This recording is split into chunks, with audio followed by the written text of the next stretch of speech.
नमस्कार, SPT news में आपका स्वागत है। पेश है 24 अक्टूबर गुरुवार सुबह 6:15 बजे राजस्थान की बड़ी खबरें। रूस के कजान शहर में प्रधानमंत्री नरेंद्र मोदी और चीन के राष्ट्रपति शी जिनपिंग के बीच 5 साल बाद बुधवार 23 अक्टूबर को द्विपक्षीय बातचीत हुई। दोनों नेताओं ने सीमा विवाद को जल्द से जल्द निपटाने, आपसी सहयोग और आपसी विश्वास को बनाए रखने पर जोर दिया। 2020 गलवान झड़प के बाद दोनों नेताओं की यह पहली बाईलैटरल मीटिंग थी। 50 मिनट की बातचीत में पीएम मोदी ने कहा, सीमा पर शांति और स्थिरता बनाए रखना हमारी प्राथमिकता होनी चाहिए। आपसी विश्वास, आपसी सम्मान और आपसी संवेदनशीलता हमारे संबंधों की नींव बनी रहनी चाहिए। मुझे विश्वास है कि हम खुले मन से बात करेंगे और हमारी चर्चा कंस्ट्रक्टिव होगी। हम 5 साल बाद औपचारिक रूप से बैठकर बात कर रहे हैं। पिछले 4 सालों में सीमा पर पैदा हुई समस्याओं पर जो सहमति बनी है, उसका हम स्वागत करते हैं। सीमा पर शांति बनाए रखना हमारी प्राथमिकता होनी चाहिए। जयपुर एयरपोर्ट के टर्मिनल 1 का लंबे इंतजार के बाद मुख्यमंत्री भजनलाल शर्मा 26 अक्टूबर को उद्घाटन करेंगे। इसके बाद 27 अक्टूबर अल सुबह से ही एयरपोर्ट पर फ्लाइट्स का संचालन शुरू कर दिया जाएगा। जयपुर में अब 2 टर्मिनल होंगे। टर्मिनल 1 पर अक्टूबर 27 से मध्य रात्रि से अंतर्राष्ट्रीय उड़ानों का संचालन शुरू हो जाएगा। नया टर्मिनल हेरिटेज स्वरूप में विकसित किया गया है। टर्मिनल 1 भवन के खुलने के बाद जयपुर एयरपोर्ट की क्षमता बढ़ोतरी के साथ ही कस्टमर सर्विस क्वालिटी में भी सुधार होगा।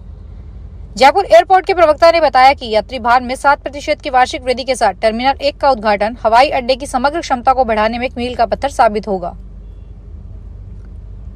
जयपुर में रेजिडेंट डॉक्टरों की हड़ताल को हाईकोर्ट की फटकार के बाद समाप्त कर दिया गया है। अदालत ने रेजिडेंट डॉक्टरों की मांगों पर सुनवाई के दौरान उनकी हड़ताल को अनुचित करार दिया और कहा कि यह समाधान नहीं है। जस्टिस समीर जैन ने जार्ड के अध्यक्ष को कहा कि उनकी मांगे हो सकती है, लेकिन हड़ताल इसका समाधान नहीं है। रेजिडेंट डॉक्टरों की हड़ताल के चलते चिकित्सा सेवाओं में गंभीर बाधा उत्पन्न हो गई है। अब शाम को एक रेजिडेंट डॉक्टर की मीटिंग बुलाई गई, जिसमें हड़ताल समाप्ति की औपचारिक घोषणा की जाएगी। डॉक्टर सियोल ने इस संबंध में जानकारी दी कि हड़ताल समाप्त हो चुकी है और मीटिंग में अंतिम औपचारिकता पूरी की जाएगी। राजस्थान में अलवर जिले के रामगढ़ विधानसभा उपचुनाव के मद्देनजर की जा रही नाकाबंदी के दौरान आबकारी विभाग ने 2 कारों से 36,95,000 रुपए नकद बरामद किए हैं। आबकारी विभाग के सूत्रों ने बुधवार को बताया कि दिल्ली मुंबई एक्सप्रेसवे मार्ग पर शीतल चेक पोस्ट पर नाकाबंदी के दौरान दिल्ली की ओर से आ रही एक कार को रोकने का इशारा किया तो चालक ने कार नहीं रोकी। इस पर उसे घेराबंदी करके रुकवाया गया। कार की तलाशी ली गई तो उसमें डिग्गी में रखे एक पैकेट में एक बैग बरामद हुआ, जिसमें 35 लाख रुपए बरामद हुए। चालक इस रकम का कोई संतोषजनक जवाब नहीं दे पाया। अलवर जिला प्रमुख बलदीप चिल्लर ने भरतपुर सांसद संजना जाटव की ओर से कठूमर विधायक रमेश चंद खींची पर सरकारी कार्यक्रमों में नोटों की माला पहनने के आरोप में मामले में कहा कि इसकी जांच कमेटी कर रही है। कमेटी की रिपोर्ट आने में आगे का निर्णय किया जाएगा। वहीं नेता प्रतिपक्ष टीकाराम जूली को लेकर कहा कि जिला परिषद में गाड़ी खरीदने के लिए उनका दिया हुआ पैसा कैंसिल कैसे हो सकता है, इसको लेकर सरकार से मार्गदर्शन मांगा है। पूर्व तटीय रेलवे क्षेत्र में दाना चक्रवात तूफान के कारण सुरक्षा व संरक्षा को देखते पूरी अजमेर पुरी का संचालन प्रभावित रहेगा, जिससे यात्रियों को परेशानी होगी। रेलवे अधिकारियों के अनुसार यह ट्रेन गुरुवार को पुरी से और मंगलवार को अजमेर से रद्द रहेगी। अजमेर मंडल मुख्यालय के प्राप्त जानकारी के अनुसार दाना चक्रवात तूफान के कारण रेल यातायात प्रभावित रहेगा, जिसके कारण पूरी अजमेर पूरी रेल सेवा को रद्द किया गया है। इस कारण गाड़ी संख्या 20823 पूरी अजमेर 24 अक्टूबर को रद्द रहेगी। इसी तरह गाड़ी संख्या 20824 अजमेर पूरी 29 अक्टूबर को रद्द रहेगी।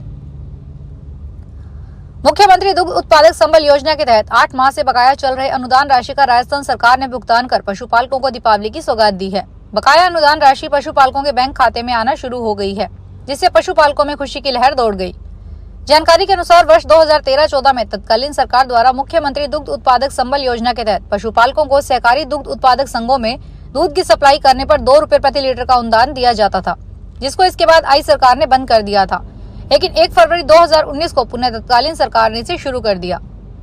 बजट वर्ष 2022-23 में अनुदान को 2 रुपए से बढ़ाकर 5 रुपए प्रति लीटर किया गया था, लेकिन भाजपा सरकार बनने के बाद से प्रदेश के लगभग 5 लाख पशुपालकों के मुख्यमंत्री दुग्ध उत्पादक संबल योजना के तहत 8 माह के बकाया करोड़ों रुपए का अनुदान का भुगतान नहीं हो पा रहा था, जिससे पशुपालकों की आर्थिक स्थिति गड़बड़ा रही थी।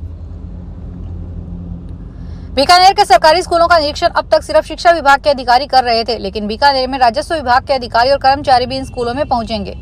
रिपोर्ट तैयार करेंगे कि स्कूल में पढ़ने वाले स्टूडेंट सुरक्षित हैं या नहीं। इसी रिपोर्ट के आधार पर जिला कलेक्टर आगे की कार्रवाई करेंगे। बीकानेर जिला कलेक्टर नम्रता वेणी ने बताया कि मिशन के तहत प्राथमिक, उच्च प्राथमिक, माध्यमिक एवं उच्च माध्यमिक स्तर के स्कूलों की सुरक्षा संबंधी आवश्यकताओं का सर्वे किया जाएगा। सर्वे संबंधित उपखंड अधिकारियों द्वारा राजस्व विभाग के कार्मिकों के माध्यम से करवाया जाएगा।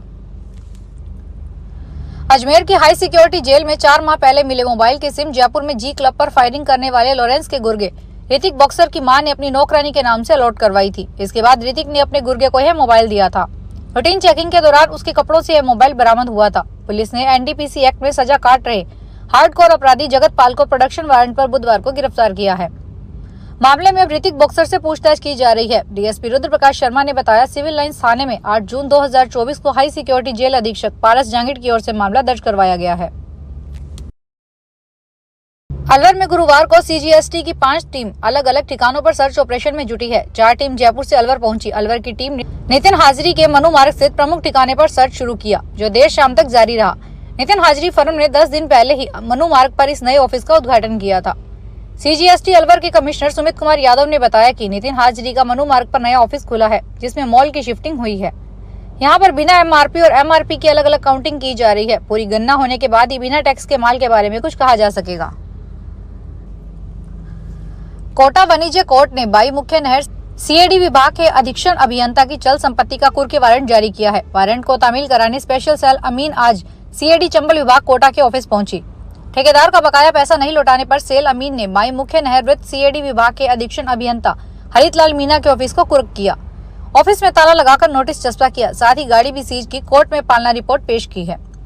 परिवादी के वकील लक्ष्मण सिंह हाड़ा ने बताया, ठेकेदार दीपक कुमार गौतम ने साल 2018 में बूंदी व केशव राय पाटन में नहर के मरम्मत व निर्माण कार्य का ठेका लिया था। दोनों जगहों पर 22 से 23 करोड़ के काम हो चुके हैं।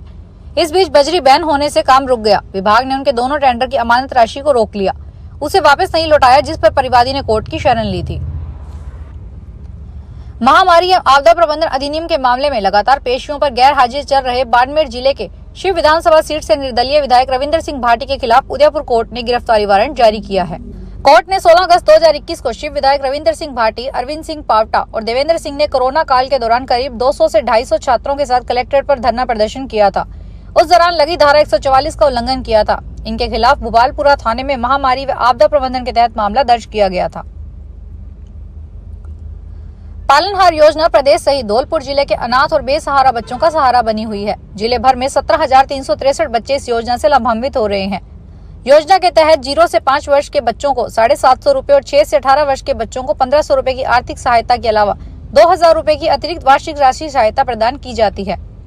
अनाथ बच्चों के पालन पोषण, शिक्षा आदि की व्यवस्था संस्थागत नहीं की जाकर समाज के भीतर ही बालक बालिकाओं के निकटतम रिश्तेदार एवं परिचित व्यक्ति के परिवार में करने के इच्छुक व्यक्ति को पालनहार बनाकर राज्य की ओर से पारिवारिक माहौल में शिक्षा, वस्त्र, भोजन एवं अन्य आवश्यक सुविधाएं उपलब्ध करवाने मुख्यमंत्री पालनहार योजना का शुभारंभ किया गया।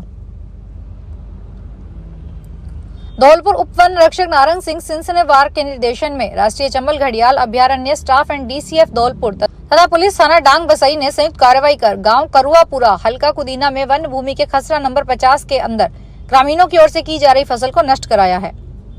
टीम ने यहाँ सरसों की फसल को नष्ट करवाया।